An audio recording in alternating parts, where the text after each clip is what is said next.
Harikumar sir, നമസ്കാരം. നമസ്തേ.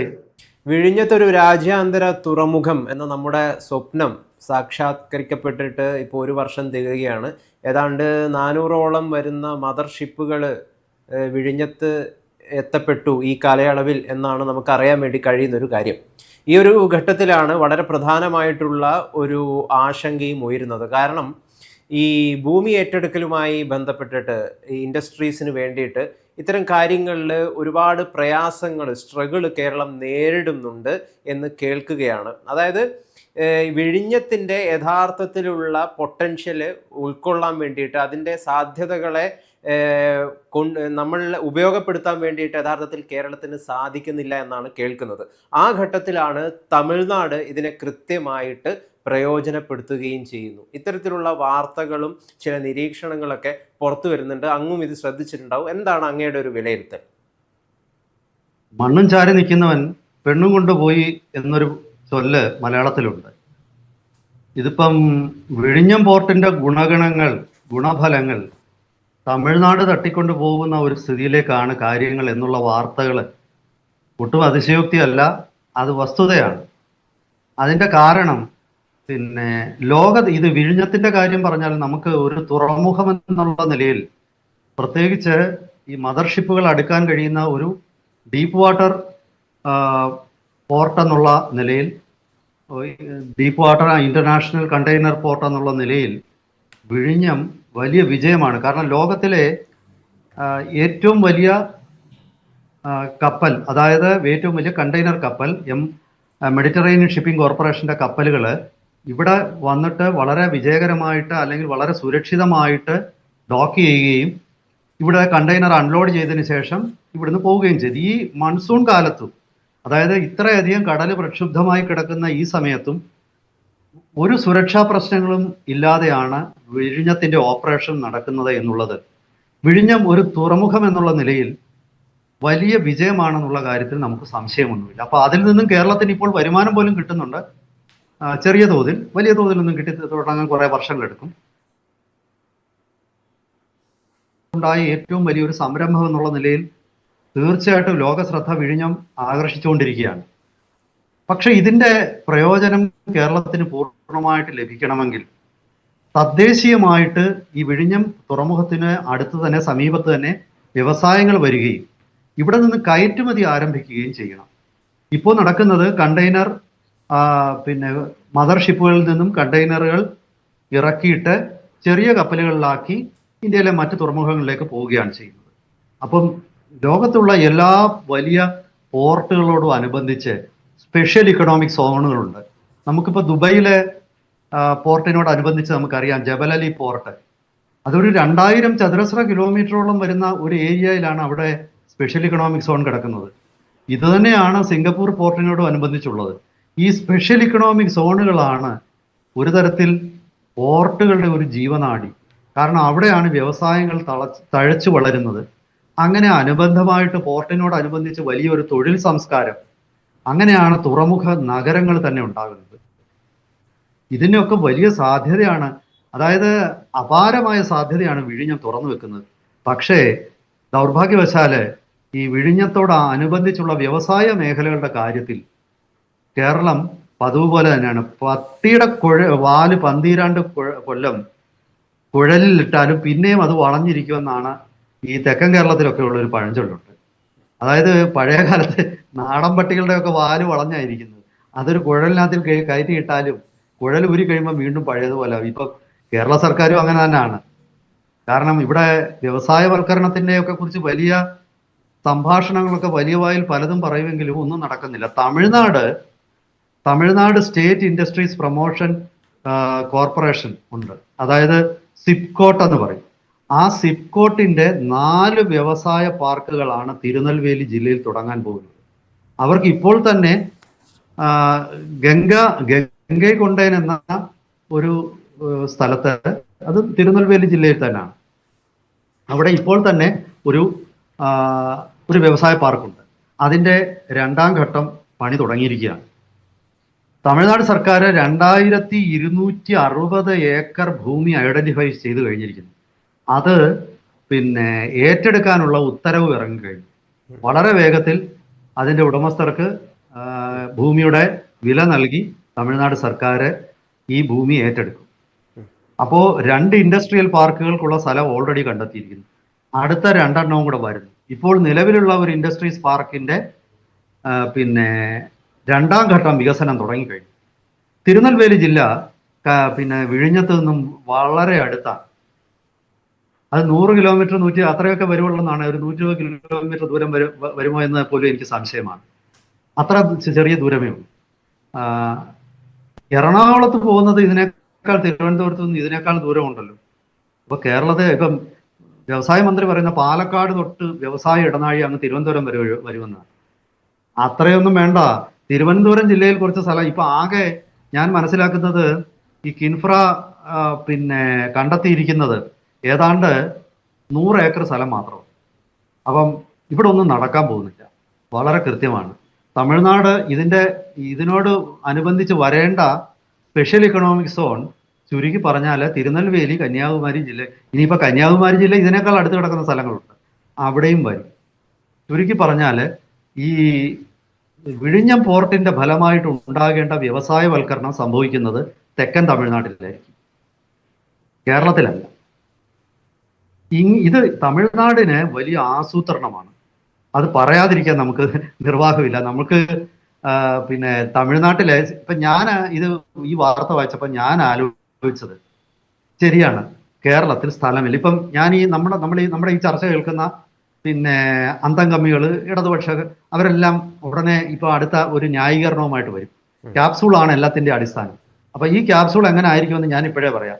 കേരളം വലിയ ജനസാന്ദ്രതയുള്ള സംസ്ഥാനമാണ്. ഇവിടെ ഭൂമി ലഭ്യമല്ല. പിന്നെ സർക്കാർ ഭൂമി പാട്ടത്തിനെടുക്കാനുള്ള വലിയ പദ്ധതികളുമായിട്ട് മുന്നോട്ട് പോവുകയാണ്. ഇങ്ങനെയൊക്കെ പറഞ്ഞിട്ട് ഒരു ന്യായീകരണം വരും.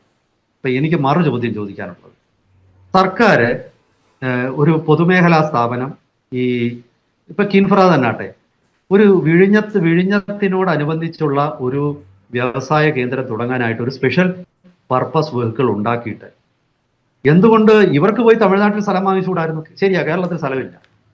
ഈ തമിഴ്നാട്ടിലെ പിന്നെ വ്യവസായ വകുപ്പ് സിപ്കോട്ടിന്റെ പിന്നെ ഒരു സംരംഭം തുടങ്ങുന്നതിന് പകരം കേരളത്തിലെ കിൻഫ്ര തമിഴ്നാട്ടിൽ പോയി സ്ഥലം വാങ്ങിക്കുന്നതിന് ആരും എതിർക്കത്തില്ലല്ലോ. ഇന്ത്യയിൽ എവിടെ ആർക്കും സ്ഥലം വാങ്ങിക്കാം. ഇനിയും അങ്ങനെ ചെയ്താൽ തമിഴ്നാട്ടിൽ നിന്ന് എതിർപ്പുണ്ടെങ്കിൽ ബുദ്ധിപൂർവ്വം ഒരു കാര്യം ചെയ്യാൻ, കേരളത്തിലെ ഏതെങ്കിലും ഒരു സ്വകാര്യ വ്യവസായിയോട് ചേർന്ന് തമിഴ്നാട്ടിലെ ഭൂമിയുള്ള സ്ഥലത്ത് ഭൂമി വാങ്ങിക്കുകയും അവിടെ ഇൻഡസ്ട്രിയൽ പാർക്ക് കൊണ്ടുവരികയും ചെയ്തിട്ട് കേരളത്തിലെ വ്യവസായിക്ക്, മലയാളികൾക്കും തൊഴിൽ കൊടുക്കാം അവിടെ പോയിട്ട്. അല്ലെങ്കിൽ നമ്മുടെ അതിർത്തി ജില്ലയായ കന്യാകുമാരി, കേരളത്തോട് ചേർന്ന് കിടക്കുന്ന ഭാഗങ്ങളിൽ നമുക്ക് ഭൂമി വാങ്ങിക്കാമല്ലോ. പണ്ട് കേരളത്തിൽ കേരളം സ്വന്തമായിട്ടൊരു പിന്നെ താപവൈദ്യുത നിലയം തുടങ്ങാൻ വേണ്ടിയിട്ട് ഒഡീഷയിൽ പോയി സ്ഥലം വാങ്ങിച്ചിരുന്നു. കാരണം കേരളത്തിൽ സ്ഥലം കിട്ടാനില്ലാത്തതുകൊണ്ട്. ഞാൻ പറയുന്ന അങ്ങനെയുള്ള ഉദാഹരണങ്ങൾ ഉണ്ട്.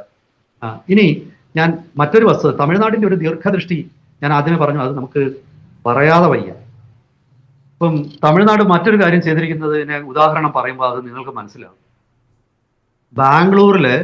ബാംഗ്ലൂരിനോട് വളരെ അടുത്താണ് തമിഴ്നാടിന്റെ കൃഷ്ണഗിരി ജില്ല. ബാംഗ്ലൂർ നഗരത്തോട് വളരെ അടുത്താണ്. അപ്പോൾ ബാംഗ്ലൂർ ദേവനഹള്ളി എന്ന് പറയുന്ന ഗ്രാമത്തിലാണ് ബാംഗ്ലൂരിന്റെ എയർപോർട്ട്, അന്താരാഷ്ട്ര എയർപോർട്ട് സ്ഥിതി ചെയ്യുന്നത്. നമുക്കറിയാം. അത് അവിടെ വലിയ, പിന്നെ ബാംഗ്ലൂർ നഗരത്തിൽ തന്നെ വലിയ ഗതാഗത തിരക്ക് അനുഭവിക്കുന്നുണ്ട്. ബാംഗ്ലൂർ പിന്നെ എയർപോർട്ടിലേക്കുള്ള യാത്രയിൽ ബുദ്ധിമുട്ടുകളുണ്ട്, റോഡ് മാർഗമുള്ളത്. ഞാൻ മെട്രോയുടെ കാര്യമല്ല പറഞ്ഞത്. അപ്പോൾ തമിഴ്നാടിന് മനസ്സിലായി ഇത് അവിടെ വലിയ ഒരു പിന്നെ തിരക്കും അതിനോടനുബന്ധിച്ചുള്ള പ്രശ്നങ്ങളും ഉണ്ടെന്ന്. തമിഴ്നാട് വളരെ ബുദ്ധിപൂർവ്വം ഹൊസൂരിൽ ഒരു എയർപോർട്ട് പണിയുകയാണ്. ഈ ഹൊസൂരിൽ പണിയുന്ന എയർപോർട്ട് ബാംഗ്ലൂരിന്റെ പല ഭാഗങ്ങളിൽ നിന്നും വളരെ അടുത്താണ്. എന്ന് പറഞ്ഞാൽ ബാംഗ്ലൂരിലെ പ്രമുഖ വ്യവസായ കേന്ദ്രമായ ഇലക്ട്രോണിക് സിറ്റിയിൽ നിന്നും വളരെ അടുത്താണ്. ആ ഇലക്ട്രോണിക് സിറ്റിയിൽ തന്നെ ഞാൻ മനസ്സിലാക്കുന്ന ഒരു 3-4 ലക്ഷം തൊഴിലാളികൾ ഉള്ള ഒരു പ്രദേശമാണ്. അപ്പം അതിനോടനുബന്ധിച്ച് നിരവധി കേന്ദ്രങ്ങളുണ്ട്. ചുരുക്കി പറഞ്ഞാൽ ബാംഗ്ലൂരിലെ തിരക്ക് കണ്ടിട്ട് ഈ ഹൊസൂരിൽ ഒരു അന്താരാഷ്ട്ര എയർപോർട്ട് പണിഞ്ഞാൽ അവിടുന്നുള്ള വലിയൊരു സംഘം, അവിടെ പോകേണ്ട ഒരു വലിയ നമ്പർ ഓഫ് ആൾക്കാർ തമിഴ്നാട്ടിലെ ഈ ഹൊസൂർ എയർപോർട്ടിൽ ഇറങ്ങുകയും, കൃഷ്ണഗിരി ജില്ലയിലുള്ള ഈ എയർപോർട്ടിൽ ഇറങ്ങുകയും അങ്ങനെ തമിഴ്നാടിന് അതിന്റെ പ്രയോജനം, ബാംഗ്ലൂർ നഗരത്തിന്റെ പ്രയോജനം തമിഴ്നാടിന് എങ്ങനെ ലഭിക്കാം എന്നുള്ളതാണ് തമിഴ്നാട് നടപ്പാക്കിയ പദ്ധതി. കോയമ്പത്തൂർ പോലെ തമിഴ്നാട്ടിലെ രണ്ടാമത്തെ വലിയ വ്യവസായ നഗരം പാലക്കാടിനോട് ചേർന്ന് കിടക്കുകയാണ്. അതിന്റെ പ്രയോജനം എങ്ങനെ കേരളത്തിന് കൊണ്ടുവരാം എന്നൊരു പദ്ധതി തയ്യാറാക്കാൻ കേരളത്തിന് പറ്റിയിട്ടുണ്ട്. മലയാളികളായ രാഷ്ട്രീയക്കാര് വലിയ വായിൽ വർത്തമാനം പറയും. അതായത് പിന്നെ അമേരിക്കയിൽ എന്ത് നടക്കുന്നു, ആമസോൺ കാട് കത്തുന്നു, ആഫ്രിക്കയിൽ പിന്നെ നെൽസൺ മണ്ടേലയെ അറസ്റ്റ് ചെയ്തിരിക്കുന്നു, അന്താരാഷ്ട്ര തലത്തിൽ അത് നടക്കുന്നു, ചായക്കട നടത്തുന്നവനും ബാർബർ ഷാപ്പിൽ ഇരിക്കുന്ന കമ്മ്യൂണിസ്റ്റുകാരനും എല്ലാം കൂടെ ഇത്തരം വലിയ വാചകവടികൾ നടത്തും. ഇതല്ലാതെ ഇവരെ കൊണ്ട് ഒന്നിനും കഴിയത്തില്ല. നമ്മുടെ ചുറ്റും ഉള്ള നമ്മുടെ സൗകര്യങ്ങൾ, നമ്മുടെ അടിസ്ഥാന സൗകര്യങ്ങൾ, അല്ലെങ്കിൽ നമ്മുടെ പിന്നെ സാധ്യതകൾ വികസിപ്പിച്ച് ഇവിടെ 10 പേർക്ക് ജോലി കൊടുക്കാൻ പറ്റുന്നില്ല. എന്നിട്ട് പറയും കേരളത്തിന്റെ വിദ്യാഭ്യാസ മേന്മ. എന്ത് മേന്മയാണ്? കേരളത്തിൽ നിന്ന് വിദ്യാഭ്യാസത്തിനായിട്ട് വിദേശത്തേക്ക് ആൾക്കാർ ലക്ഷക്കണക്കിന് യുവാക്കൾ പോവാണ്. SFIക്ക് സമരം ചെയ്യാൻ അറിയാം നന്നായിട്ട്.